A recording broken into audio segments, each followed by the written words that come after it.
wouldn't we play it? And Knight is someone who's such a great carry force in the mid lane. I wouldn't put it past him. So let's keep that in mind. The flex pick now locked in. FPX, strong picks. We're already looking at the Corki. What else? Orcs, maybe a jungle like the Lee Sin, especially when it's Tian versus Clid. Lee Sin, after a second thought, looks amazing for both these guys. Yeah, definitely a solid pickup, especially with Veigar and Hecarim already banned away. I do feel like whenever you face against the Zeri, you have to start to think about how we're going to answer that, right? Nautilus is one of the good answers because it's point and click. You can't outplay that with a movement. Just locks it down. So I'm not sure if they'll pick that up here necessarily. Jungle might be more for priority. They're actually going to opt for the Xin Zhao. So already got a pretty strong team fighting tools. And I feel like the Corki is such a gory champion, right? Not the best in lane, but scales exceptionally. Yeah, it does. A gory champion where Gori's been looked at as, you know, a great team fighter. Not always talking about the laning phase, the team fighting is there. I would be so devastated if after talking up Clid and Tian's Lee Sin, we get a Xin Zhao and a Jarvan. Tian, just make it personal, brother. There we go. We get it locked in, and hence starts the series of Lee Sin. Yeah, and I think in this position, you can answer with a mid. I think that makes the most sense to me. If you want to pick something like the Orianna, or even the LeBlanc is open and available, right? LeBlanc, Lee Sin are really devastating mid-jungle. But I'd like to see that secured, because if you go to the second rotation, then FPX are able to ban things away, give Gori an easier time in the lane. Actually opting to go for the support here. So I talked a bit about how Nautilus is a great answer into the Zeri. Them taking it here denies it. I do think the FPX want to take an AD carry here, otherwise we'll get banned away. And Tristana is something that we've seen into the Zeri specifically, right? I can't remember which team exactly it was, but it's been brought up before. It's the fact that you can jump basically on her, you stack up the bomb, you just nuke her down, and you're able to find that advantage. So FPX wanted to match the Zeri with force. So now I've got in the second rotation. Mid lane bans for me. Vex is coming out. LeBlanc makes sense too. On the side of top esports, probably looking towards support bans to give best matchup possible to this Zeri Nautilus. But I like that you mentioned something like the LeBlanc that's constantly banned away. Knights, LeBlanc, pretty decent from past experience as well, and something that has to be respected. Things like the Syndra as well, Orcs, I will put in if we are talking about an advantageous matchup for the mid lane. Yeah, Syndra, one we haven't seen as much recently, but still definitely there in sort of the pressure mid laners, the one that can contest you early and really provide setup for the Lee Sin. Yep. So we'll see FPX what direction they want to go in. The Leona, a good matchup into the Nautilus. Not as threatening for the Zeri, because obviously you can cleanse the CC, but definitely one to take out. And actually go for the Victor, so a bit more for scaling often, something that Knight is definitely proficient on, but still does pressure the Corki in the early levels, but that LeBlanc still open and available. For top esports, you know, in terms of support, there's a range of options. Honestly, even the Braum wouldn't be too terrible in this situation, but I feel like probably something that has some lockdown that they can offer towards JackeyLove is probably what we'll see coming out. But actually, not even thinking the supports, they're going in the other direction. The Gwen going to be banned away, not allowing FPX to potentially take that on fourth pick. I'm kind of surprised because Hung's Thresh is still available. 6 games played, might have a 50% win rate, but every flash is a flash forward. And I look forward to seeing this man on a hooked champion again. However, Set being looked at. This used to be a crisp speciality. We don't really see Set in solo lanes anymore looked at as a support, and I feel like Hung's going to be taking this to the bottom lane. Yeah, it answers the Zeri, right? We were saying how things that are skill shot based, like a Thresh, will struggle because obviously you can run cleanse, but also that movement speed makes it hard to pin down. The Set, you just flash R, and what can the Zeri do in that situation? Now, we do see top esports going the idea with the Veigar. Now, there's a very long range Corki, which might make things a little bit trickier to play up against, but definitely a lot of value against the Xin Zhao, the Set, the Tristana, and they will lock that in. So Veigar coming out the side of top esports. So for Knight, let's quickly look at that champion pool as we round out. Knight this split has played 9 unique champions. This will be number 10. Hot note that JackeyLove has played 10 uniques as well. Sorry, 9. So 1 behind Knight now. Just worth a mention considering that the Veigar comes out. And we also have the Graves. So double AD here, huge burst of AP. Orcs, I'll ask you about the comp in a second because I don't want to see our FPX around this out. Yeah, so I think you have options here. I feel like Jace is something we often see, but also the Jax is decent. And there was actually, it was that game again, going back to where we saw one of the early Zeri series, where Jax and the Zeri just pop that E, jump on her, not too much outplay potential. and obviously scales well in the later stages. You know, you can't auto-attack the Zhao with the ult, you can't auto-attack the Jax with the E, but will struggle a bit into the Veigar, right? This is definitely going to warp how the game plays, because he's just able to throw it on that cage. You have to play around it. It becomes such a short cooldown. He scales so exceptionally to stack up that AP, and it's only really Gori who outranges him substantially. So I feel like both teams have gotten some pretty proficient tools here. Interesting to see how Top Esports wield this Veigar in the mid lane. That's right, because we've seen a couple of builds. We've seen Shirelia's battle song, by the way, folks. If you missed out on that one, Angel from Wayward Gaming, I'm pretty sure, was the one who Angel does come out with some weird builds. I specifically remember his Everfrost Akali. Well, that I wasn't convinced of. To be fair, though, he does play with SOFM. And anyone who plays, and now the Shy, like the masters of weird builds. Doran's Blade Orn. What else we got? We've got Redemption Lee Sin, which I feel like he, definitely made famous. Ladies and gentlemen, as we round you in, I'm gonna stop talking about Redemption Lee Sin and talk more about what this matchup means. Both Top Esports and FPX are 4-4 in the LPL. They're at the midway point of the split, but they are also at the midway point of the standings. The series win here is going to define so much as they move up past OMG, past the potential of JDG, into near the top 6. A win here makes sure that you're well and truly on the way to the playoffs, and you're past that what do you call it, the sub 50 or the 50 mark? I don't know, the chess reference. You're in a good spot. I shouldn't question things I don't know. You're in a good spot. 3-head brain coming in to roll you into this one. Aux, take it away. So in this game, gonna be a big one, and I feel like the excitement is all bot lane. We were talking about the head-to-head. We see the Tristana set specifically picked up to answer the Zeri. The point-and-click ability, just lock it down, blow her up. And I feel like it's all about the jungles transferring pressure down there. I want to see them play for that. Mid lane, it's going to be a bit of a snooze fest, right? Veigar just farming up. He does have the roam potential with the Predator, right? But we are often going to see Gori not doing too much until he has the package. Top lane, the junglers certainly could show up top lane, right? I'm not saying that's out of the question, but I feel like bot lane is going to balance on a knife's edge, right? Short range carries can be so vulnerable if you target them, if you get one ahead. Lwx, if he's ahead, he'll just jump on JackeyLove whenever he can. If JackeyLove gets ahead, then it's Zeri, right? Enough said. Yeah. At the moment, JackeyLove has pulled this out before in the previous series against JDG. Didn't go too well. This is actually his third time picking it up, and it's funny that they're giving away the Zeri to Top Esports when a lot of other teams have just been priority banning it. We're going to see what they can do with it with Knight also on the Veigar. Huge news considering he's on Predator once again. This has been the standard in the LPL. Aux has just run people down with the Event Horizon. Yeah, and it's a great tool. Honestly, you slam that down, and you can either put it around champions like the Tristana and the Corki, and there's no way for them to get out. You can just put it down as a defensive tool. It's so powerful, and often talked about as one of the strongest non-ultimate abilities in the game. But I feel like that was kind of like the old news would always say that, right? And then Gwen exists, so I feel like she kind of W kind of now takes the prize. That's true. There's so many abilities now in League that you're just like, that should be an ultimate ability. Renata Glass W is a great example of that as the latest. Shout out to Zillion, right? He has to bin his ultimate to do that. And there's a delay. Like, it takes time for them to revive. Renata's just like, yep, slam it down. They don't even fall down. It's annoying, but I'll be honest. I spammed a couple of games today, and feels a lot of fun to play. So if you haven't heard at the start of LPL today, Aux and I were telling you that 12.2 is going to be the standstill for a while at the LPL. We're on this patch for the next week and a half. Then we move to 12.4 as in this game. That means we're going to see a lot of these picks rinse and repeat. The Corki stays true for the time being. But to bring us closer into this game, I want to come back to win conditions because we are seeing a lot of lane trading here. Hung actually flashing in. Maybe it is just about the bot. Didn't even let you talk as the exhaust comes through. Haymaker with maximum damage. Ignite as well. The buster shot. Beautiful, excuse me, the explosive charge.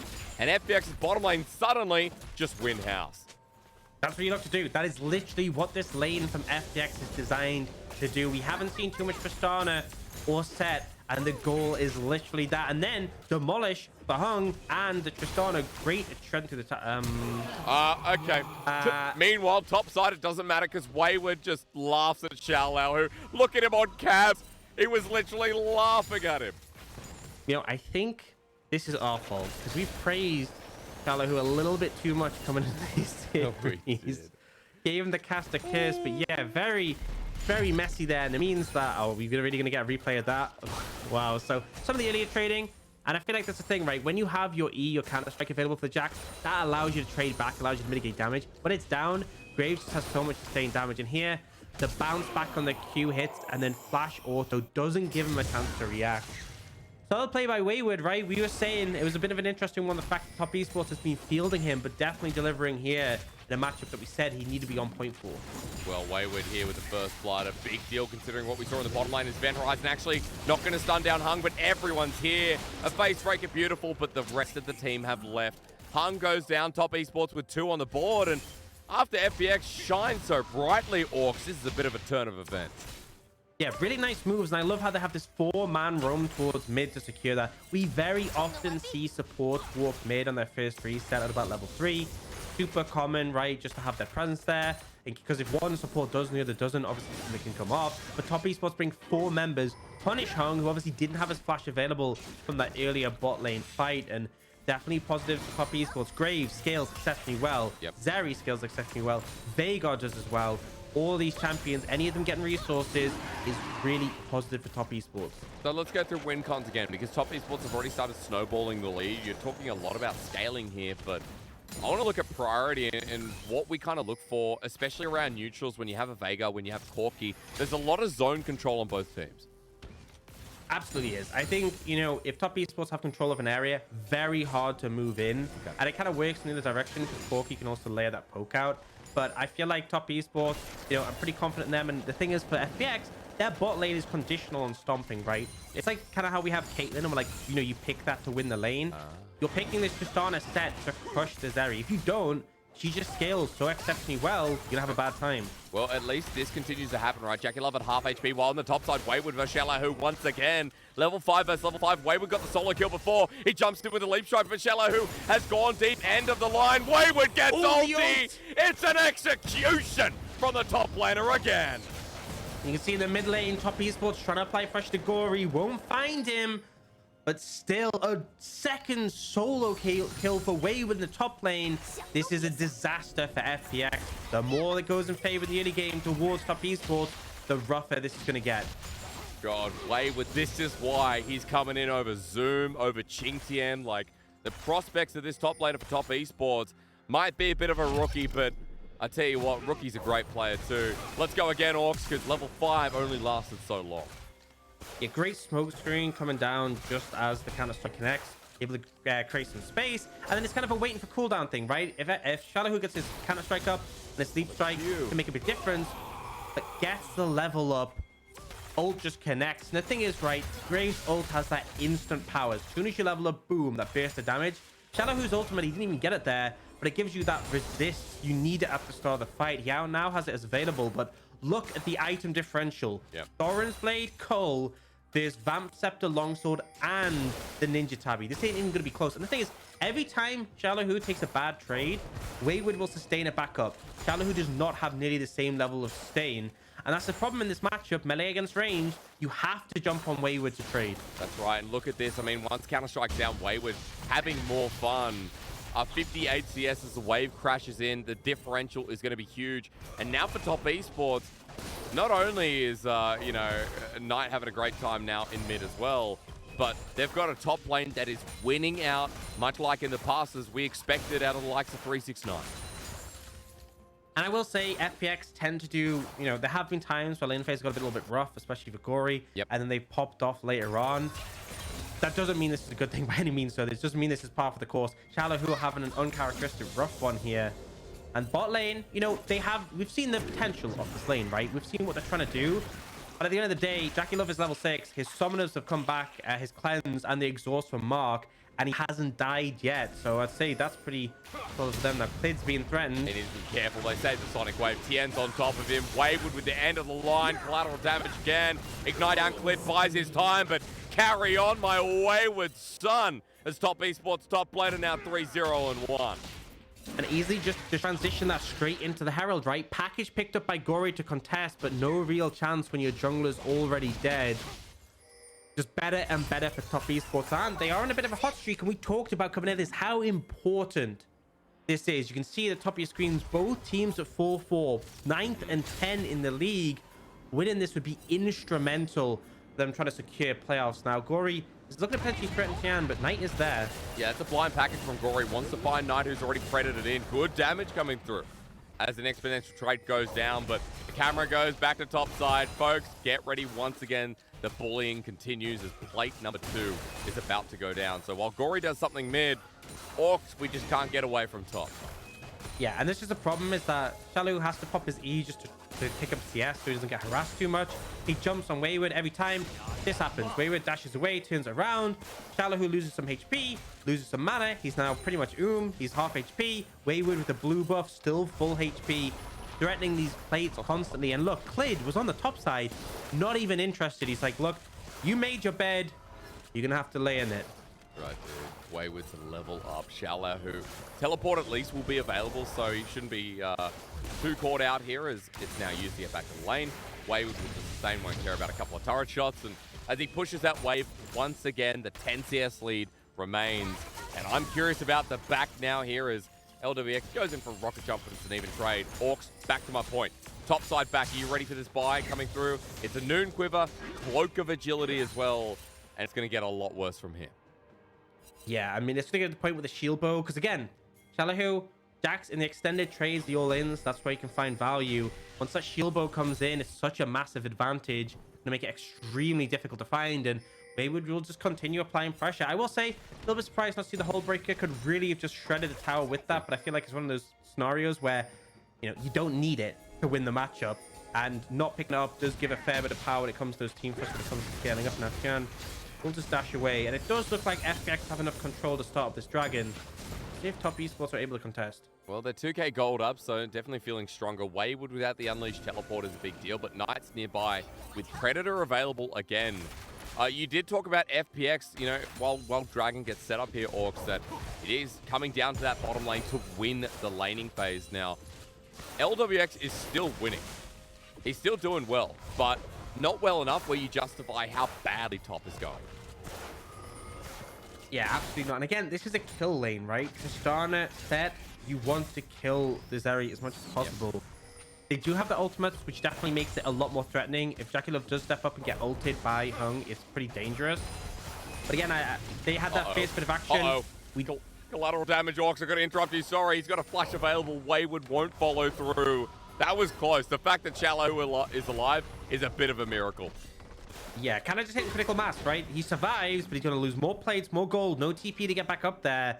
Things are just rough at the moment. The thing is, Clid hasn't really been able to make his presence known. I wanted to see ganks down the bot lane, right? I wanted to see Zhao showing up, applying pressure, able to capitalize. It hasn't come to fruition. No. And Tian, he's kind of just been chilling, right? You'll steal this camp away here. He offers some cover for Wayward, but doesn't really need to do anything other than just allow his top lane to win this 1v1 matchup. 4 plates now, Aux. 4 plates. Minion waves getting cleared instantly. And this is 2.2k gold lead. And I'm looking at top laners. Yeah. 2.2k. Look at the top of the scoreboard. 3.4k is the difference. So 2.2k out of 3.4k. If anyone can do math, you're up right now. Because the rest of the lead is just spread throughout. And I think Tian benefiting off it as well. He picked up the Herald. He's got a CS lead within the jungle. And now as he heads towards mid, Knight wants to put the cage down with Predator, but Gori sits right in the middle with Hung nearby. So they deter the play. Top esports still trying to build up yet another lane. Yeah, and Knight is trying to find these windows, but really there's not a ton you can necessarily do in this. I do like this Herald mid fight. Corki notoriously difficult to take down that mid tier 1. So they'll take the 2 plates in this situation, and that means the second Herald will easily just knock down that mid tier 1. It opens up the map expands thing. Yep. You don't need to use it in other areas, because I think your bot lane, it's a little bit scary with the engage potential of Hung to go there. And top lane, you don't want to take this tower that soon, right? You want Wayward to collect the gold, but also the longer xiaolaohu is trapped in this lane state, the worse of a time he is having, right? Constantly threatened with all-in potential, constantly getting bullied out and denied. Yeah. Trying to build that Divine Thunderer and have some kind of feeling in this game. Lwx getting turret plating the bottom side meanwhile, but top esports Here we go. Dredgeline comes in and it's a flash for Hung. He'll get his shield at max capacity as the smash rolls through, but JackeyLove picks up the kill anyway. Trinity Force on the Zeri, and Top Esports now have a dragon to attend to after a nice pick. Love it coming out from Mark. Really confident play. Finds Hung. Hung doesn't expect it to connect, doesn't burn the flash, and then just accepts his fate. Another kill on the bot side. Big lead for Top Esports, and this bot lane hasn't come to fruition, right? Top lane is a disaster. Yes, you have a scaling Corki in the mid lane, but Gori? He's just walking in. Dredgeline might not connect, but it might not have to. Nidus Event Horizon. Clit is in the middle of it as well as he pops out the ulti. Excuse me. He gets knocked up and sent to oblivion. Knight takes that one down, and FPX walking in after the fact was a bit of a question mark. Yeah, it's a 2v4. They just wander in like, hey, how's it going? Do you want to kill us? Yeah, sure, why not? Oh. And Wayward... He's doing it again. Pressure. Now, I don't care that he's the same HP. He has himself an immortal shield bow. Hitting the turret for what it's worth. Collateral damage. Misses. He takes 2 more turret shots. There's the actual shield. xiaolaohu without his ulti. And he still doesn't want to touch that with a 5-foot pole. Yeah, shield bow and a Vam Scepter on top. The amount of sustain with key footwork as well. Doesn't really matter that he's low, because if you don't kill him, he will sustain up so quickly. 30 tower hits taken there, but still... 3,000 gold lead, just shy of 50 Top Esports, and they were able to get the dragon. And then it's going to be that replay. I don't know what Gori's doing here, right? What's the game plan? He just walks up, Knight throws down the event horizon. He kind of dies for his mid laner's sins, because he's staying there to try and cover him. But it's like, you know, you don't have your support there. You don't have your AD carry there. Yep. What's the plan? Moral support. Rhetorical, don't worry, you don't have to answer. Okay. Okay, well, look, always like to have an answer to this. As Hung wants to kill JackeyLove with a crash down. JackeyLove now feeling the surge, and onto Lwx. Rocket jumps away. He's burning down, dead from Tian.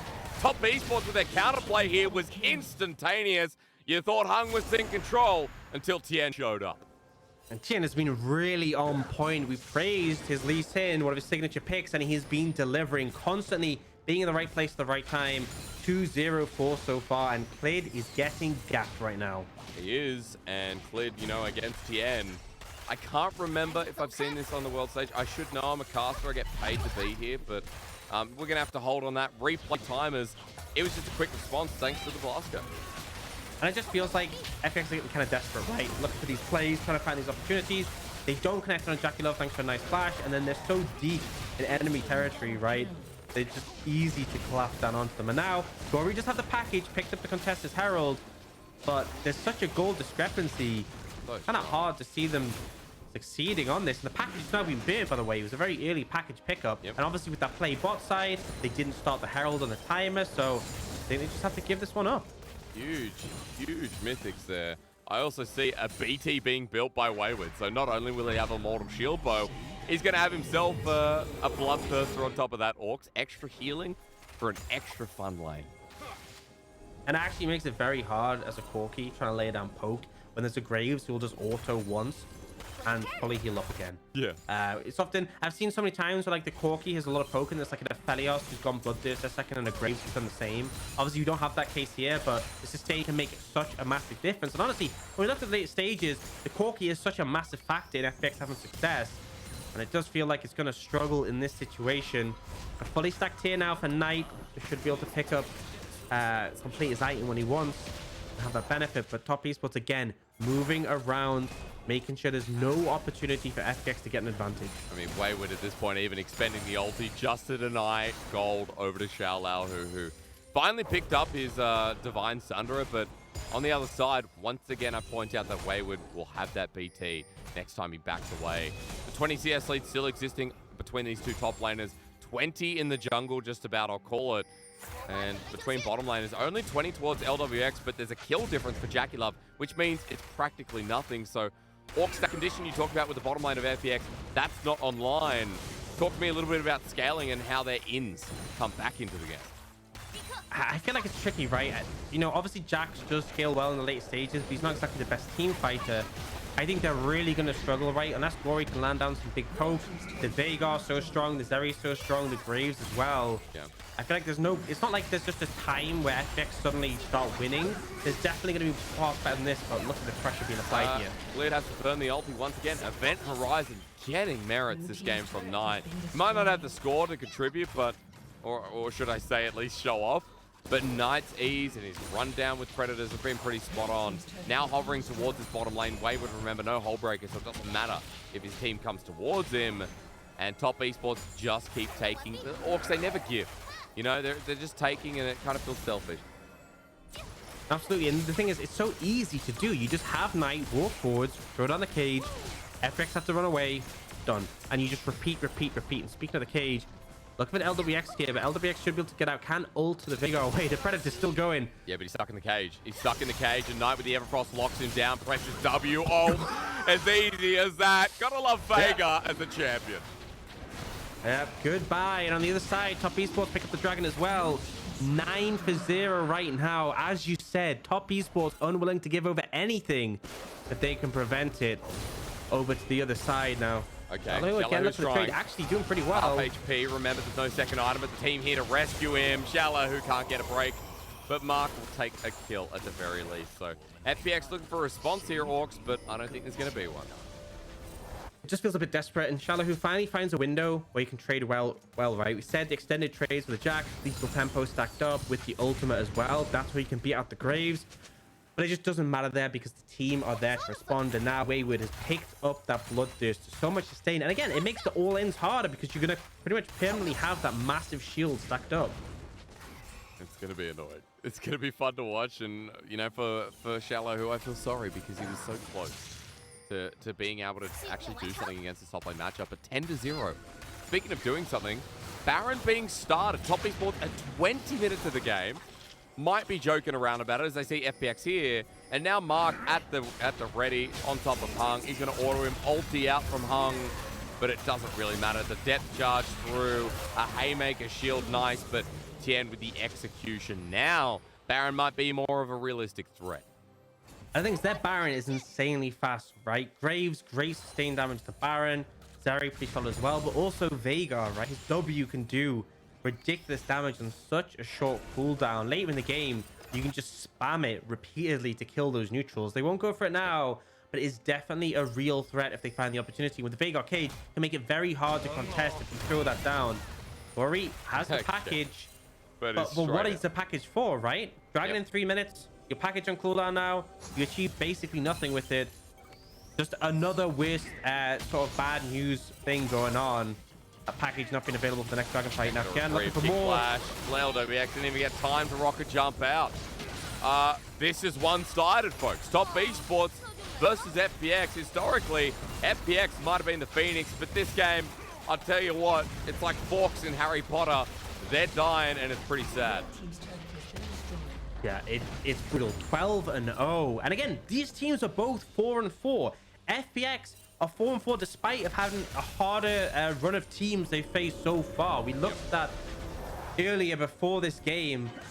FPX have faced some tricky teams and managed to navigate it and come up with an equal scoreline to Top Esports. And yet in this game, it just doesn't even look close. Top Esports really delivering. Runan's now picked up for this Zeri with the Void Staff for the Veigar. Incredibly strong, and they are constantly playing around this Baron area, fishing for these picks. So, game 2 just feels like the way to talk this up. Unless it's a massive throw from Top Esports, we just gotta ask, like, how do FPX adjust? LWX hating life right now. He's stuck in the cage again. Everfrost, rinse, repeat. It's so unfair. Blast him. I hate Veigar. Honestly, I think the original Gwen, I don't know about that. Doesn't act like Gwen, but as the spike goes on, ignore me. All here from Hung. A chance, but even under the turret, Top Esports yet without a death. Tian flushes over the wall, 14-0. JackeyLove flushes himself right into Hung, who doesn't have a shield left. Nice kiting, but 15 kills. Top Esports want to try and make this as full as possible. Going to dip out here. They could just head straight over the Baron again. The health bar's a little bit low, but they do have a lot of DPS on it. See if they opt to go for it here. The sustain available to Wayward and Tian means they can pretty much just tank this endlessly. And FPX, I'm not even sure if they contest this one. Yeah, look, you look at it and you say it's done anyway. Baron's going to go down. 10k gold lead on the horizon after this one for sure. LWX is the Tristana 0-4. Hung on the set 0-5. I mean, not even saying that xiaolaohu and Flint don't have 3 deaths apiece each. Being caught out and kind of rickrolled a bit. It's it's been domination across the board. And I love how they're utilizing this Veigar pick where they just charge forward with the Predator, throw a cage down, get a pick on repeat. Now, it's a little bit messy, a little bit precarious. We do see the ult from Pong getting Tian into a delicate spot, but the Gori Corki keeps him alive, and then the flash here to avoid the counter-strike stun. We do have a fight going off, though. I think we're going to skip up the replay. Okay, the kick out from Lwx. Once again, getting low. He flashes over the wall. Tian going golden to buy time. FPX still without their first kill in this series. Wayward frontlining against the Corki's collateral damage is spread a little bit too short. Wayward wants to join up with the Baron buff. It looks like FPX tried to stop this upcoming dragon, but again, they're sent away. 8,000 gold lead. It's so hard to do at this point, so hard to contest, and they're not even focused on the dragon. They're going to take this bot lane tier 2, continue pushing, continue applying pressure. Dragon can come later, and honestly, the rate this game is going, we may not even see the soul come in with how fast they're trying to close this one out. In the past 3 games, that would make it pretty quick, in under an hour game time in total. No, excuse me, I can't actually do math, but close to. For Top Esports, breaking an inhibitor down in the top side, bottom side, excuse me. Top Esports through mid, while it was actually top side where xiaolaohu got objective bounty back, but with what he's taken, the trade-off is 2 broken inhibitors, Clid almost dying to Knight's ulti. The event horizon will come back up soon as well, but who's going to walk into it next? FPX running for the hills. 16-0, 1 Nexus turret down, Gori with a package. They just want 1 kill at the very least, but Top Esports are not giving it over so easy. As Tian goes in for the Sonic Wave onto Clear, a 2-man kick onto Gori with a package. He gets out of there as Tian jumps in. JackeyLove low, still not dead. FPX can't get a kill in front of the Nexus. Wayward jumping forward as well. Deathless are Top Esports. Victorious though in game 1. Absolutely crushing coming out from Top Esports, and multiple things went in their favor. Wayward in the top lane, multiple solo kills in the matchup. We often see Graves picked because it's a stable blind, it scales up. That was not stable, that was dominating, right? Knight and the Veigar instrumental and snowball in the game with the picks. And this bot lane, we saw the Tristana set come out. The thought process was there. We answered the Zeri, we kill her. JackeyLove didn't die once. Right? It didn't work. And the thing is, you leave a pick like Zeri open, you don't deal with it, you're gonna have a bad time. And again, like the game plan, the skill from FPX in the early 2v2 was great. We saw what the opportunities lend themselves to. Lwx and Hung with a great 2v2. But that was the only big play of the game. It just felt like after Wayward started succeeding, every other part of the map was freed up. And, you know, Tian overcleared this game easily. It did feel like, you know, better jungler wins are the merit of this game. Yeah, and honestly, look how smooth that gold graph is. Obviously, it's bumpy, right? But look at the very sort of rising curve. It just felt so controlled by Top Esports. They didn't have, you know, sometimes you see teams, they get a lead. It's like they make a bit of a throw, but they still win. Didn't really see that at all. Again, no deaths. Only gave over 3 towers to the other side. Just no room. And Play just felt so subdued there in comparison to Tian, who was just everywhere he needed to be, finding those opportunities and delivering on the Lee Sin, one of his signature picks. I'm glad to see it as well. Remember, I said Lee Sin feels like a really big pick in this series. Both Clid and Tian historically have been some of the best Lee Sins in the world. Wayward showing his stars, though. I mean, game number 1, I was saying, well, recently, you know, in the JDG series, we didn't get to see Zoom. We saw Wayward throughout, and he played well there. I think here, just such a stellar game number 1, abusing xiaolaohu, who has been really decent within the lane. Just a huge stepping up. Yeah, and it was big. It was just, you know, I was going to say it was a big top gap. It was a team gap, right? And it needs to be a big bounce back in game 2 for FPX, because that was a wrecking. Slaughter, 0 kills given over to FPX in game number 1. Top Esports, flawless throughout, apart from a couple of dragons, turrets in the end. Game number 1 given over. FPX need to bounce back in this series.